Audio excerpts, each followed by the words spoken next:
So guys, मैं science का दूसरा वीडियो लेकर आया हूँ। आप सिर्फ कान में हेडफोन लगा के सुनिए, आपको ये सब कुछ याद हो जाएगा, ना ही कि आप देखिए क्लियर से। तो मैं स्टार्ट करता हूँ, तो चलिए।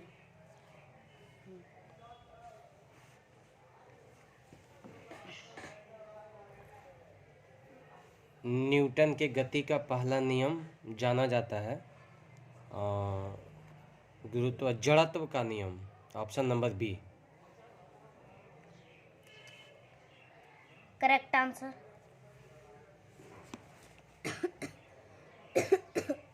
साधारण यंत्र किसी व्यक्ति की सहायता करता है, कम बल का प्रयोग कर के भी उतनी ही मात्रा में काम करने में। और हाँ, यही है, कम बल का प्रयोग करके भी उतनी ही मात्रा में काम करने में। Option number B. Right answer.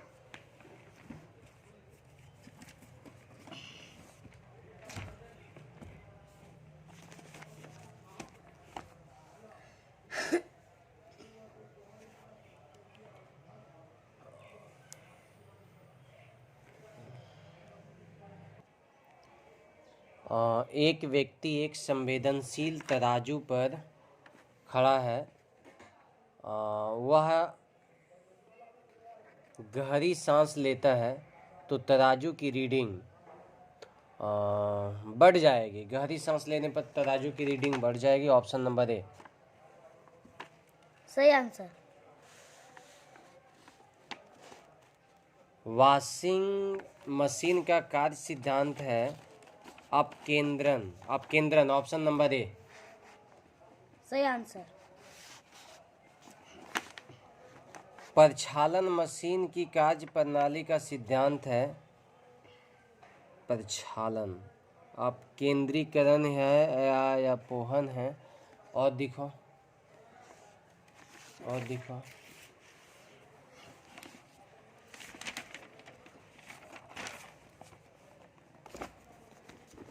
या प्रतिक्रमण है या विषण है।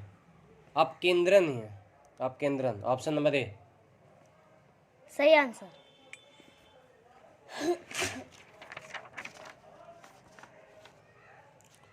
निम्नलिखित में कौन सी राशि सदिश नहीं है? तो विस्थापन तो है, वेग भी है, बल भी है, आयतन। Option number D. सही आंसर।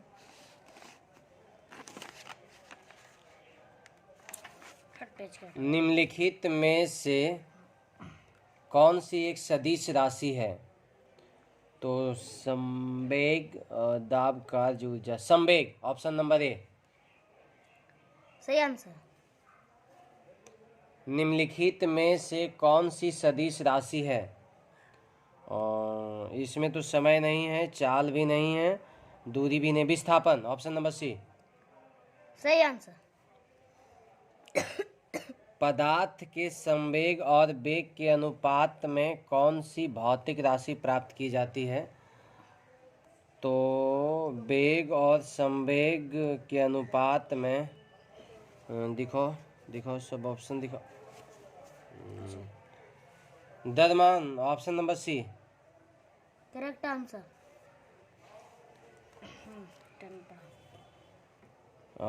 बल गुणनफल है द्रव्यमान और वेग का, भार और वेग का, द्रव्यमान और त्वरण का, भार और त्वरण का।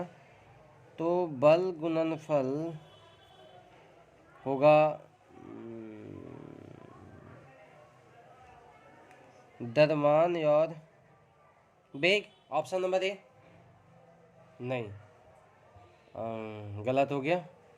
ऑप्शन नंबर बी, मतलब द्रव्यमान और त्वरण। बल गुणनफल है द्रव्यमान और त्वरण का। हाँ, चलिए।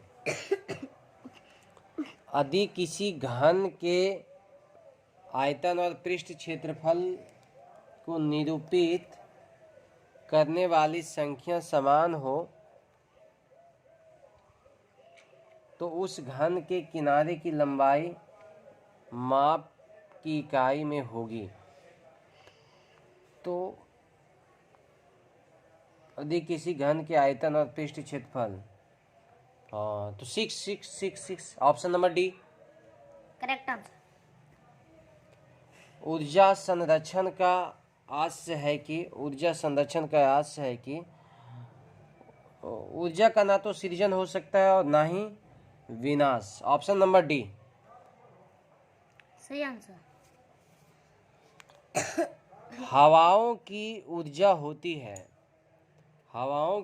होती है केवल स्थितिज, केवल गतिज और केवल गतिज, मतलब option number B. Correct answer. वायु शक्ति एवं विंडो पावर में ऊर्जा का कौन सा रूप विद्युत ऊर्जा में परिवर्तन होता है? गतिज ऊर्जा, ऑप्शन नंबर ए। Correct answer. एक ट्रेन जैसे ही चलना आरंभ करती है, उसमें बैठे हुए यात्री का सिर पीछे की ओर झुक जाता है, इसका कारण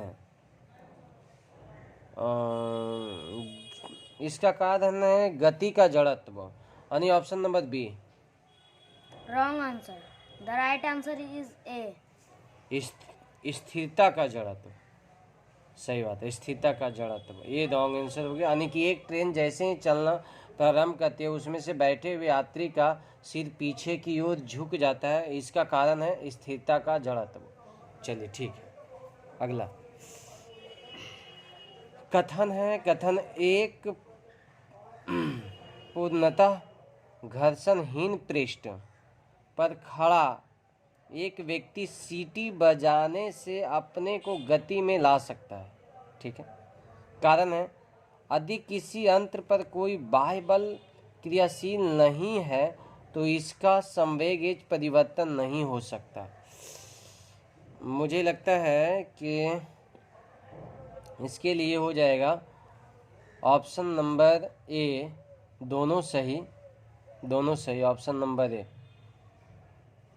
देखो। Wrong answer. The right answer is B. यानी है दोनों सही लेकिन एक दूसरे का ये कारण नहीं है दोनों सही लेकिन एक दूसरे का एक कारण नहीं है, इसलिए ऑप्शन नंबर बी सही होगा। चलिए आगे। सड़क पर चलने की अपेक्षा बर्फ पर चलना कठिन है क्योंकि बर्फ सड़क से सख्त होती है। सड़क बर्फ से सख्त होती है। जब हम अपने पैरों से धक्का देते हैं तो बर्फ कोई प्रतिक्रिया व्यक्त नहीं करती। बर्फ में सड़क की अपेक्षा घर्षण कम होता है। यही है ऑप्शन नंबर डी, बर्फ में सड़क की अपेक्षा घर्षण कम होती है। Right answer.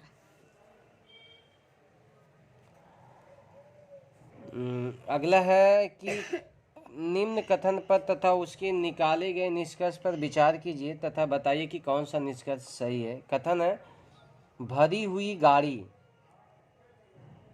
को चलाने में उसे चलायमान रखने के लिए आवश्यक ताकत से अपेक्षाकृत अधिक ताकत से धक्का देना पड़ता है। निष्कर्ष किसी चलायमान वस्तु का भार कम होता है।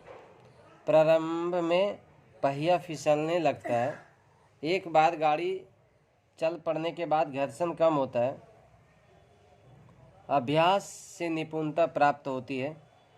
नहीं, इसमें एक गाड़ी चल प्रारंभ से पहिए में फिसलना, ऑप्शन नंबर बी तो नहीं होगा, डी भी नहीं होगा। एक सी क्या है, एक बार गाड़ी चल पड़ने के बाद घर्षण कम होता है। हाँ यही है, option number C. Right answer. Very good. एक मनुष्य स्थिर नाव से 5 मिनट प्रति सेकेंड की चाल से कूदा और नाव 0.5 मीटर प्रति सेकेंड की चाल से खिसकी, तो बताएं कि नाव का द्रव्यमान मनुष्य के द्रव्यमान का कितना गुना है। तो खैर ये तो न्यूमेरिकल है और इसमें मैं ऑप्शन मारने वाला हूँ डी, 10 गुना। Right answer.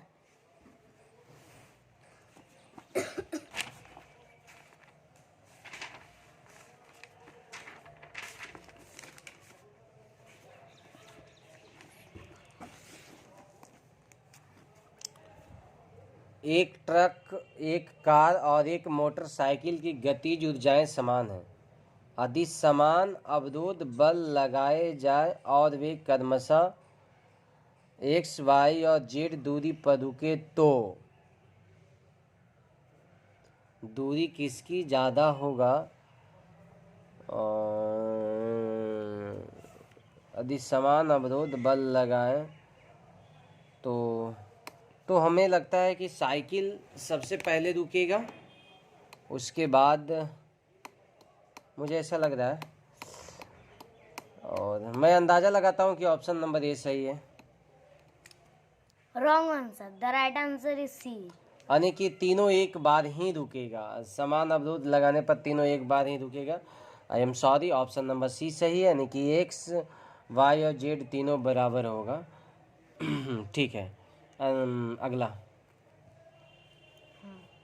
यानी 20 नंबर फिर से सुन लीजिए कि क्या था कि एक ट्रक, एक कार और एक मोटरसाइकिल की गतिज ऊर्जाएं समान हैं। यदि समान अवरोध बल लगाए जाएं और वो क्रमशः एक्स, वाई, जेड दूरी पर रुके तो यानी समान अवरोध का बल लगावेंगे तो सेम दूरी पर रुकेगा, और इसीलिए एक्स, वाई, जेड आपस में बराबर है, क्योंकि एक्स, वाई, जेड दूरी बता रहा है, एक ट्रक का, एक साइकिल का, एक कार का। तो इसका मतलब होता है कि हम समान अवरोध लगाएंगे तो एकदम सेम दूरी पर रुकेगा, इसीलिए ऑप्शन नंबर सी सही हुआ। चलिए ठीक है। दो समान द्रव्यमान की वस्तुएं की गतिज ऊर्जाओं का अनुपात 4:9 है, तो उसके वेग का अनुपात क्या होगा? गतिज ऊर्जाओं का ये तो न्यूमेरिकल है और इसमें मुझे ज़्यादा अंदाजा नहीं है, लेकिन मैं मानता हूँ ऑप्शन नंबर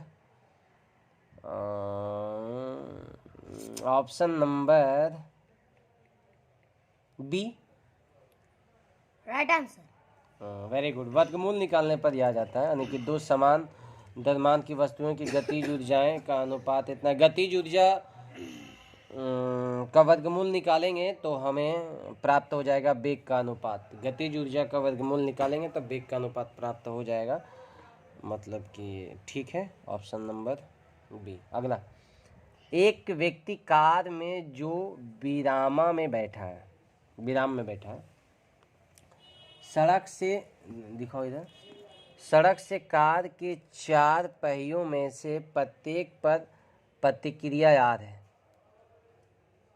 जब कार सीधी समतल सतह पर चलेगी तो अग्र पहियों में प्रत्येक पर प्रतिक्रिया में क्या परिवर्तन आएगा? एक व्यक्ति कार में जो विराम में बैठे हैं, सड़क से कार के 4 पहियों में से प्रत्येक पर प्रतिक्रिया याद है। जब कार सीधी समतल सड़क पर चलेगी तो अग्र पहियों में प्रत्येक पर प्रतिक्रिया में क्या परिवर्तन आएगा? वह याद से अधिक होगा, वह याद से कम होगा, वह याद के बराबर होगा, यह सड़क के पदार्थ पर निर्भर करता है। मुझे लगता है कि ऑप्शन नंबर सी है, लेकिन मैं अंदाज़ा लगा रहा हूँ, करेक्ट नहीं हूँ। क्या है बताइए? The right answer is B. यानी कि यह आर से कम होगा, आर से कम होगा। ठीक है, प्रत्येक पहियों पर आर बल लग रहा है तो अगला पहिया आर से कम होगा। चलिए अगला,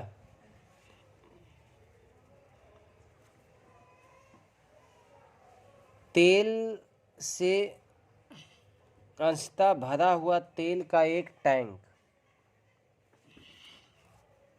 समतल सड़क पर आगे की ओर एक समान त्वरण से जा रहा है।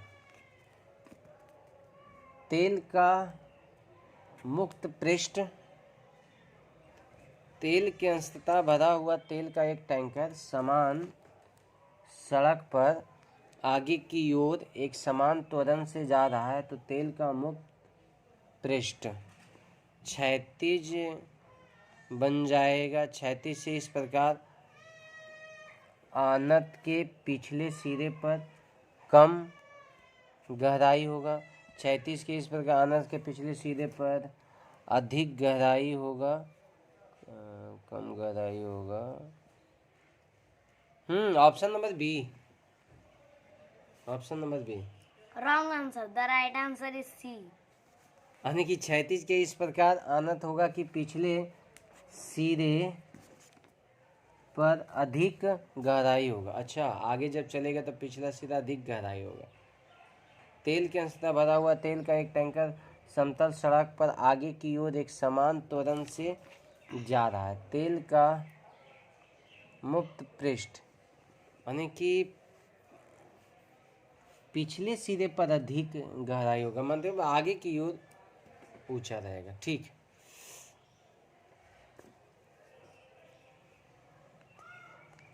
चलिए आगे बढ़िए।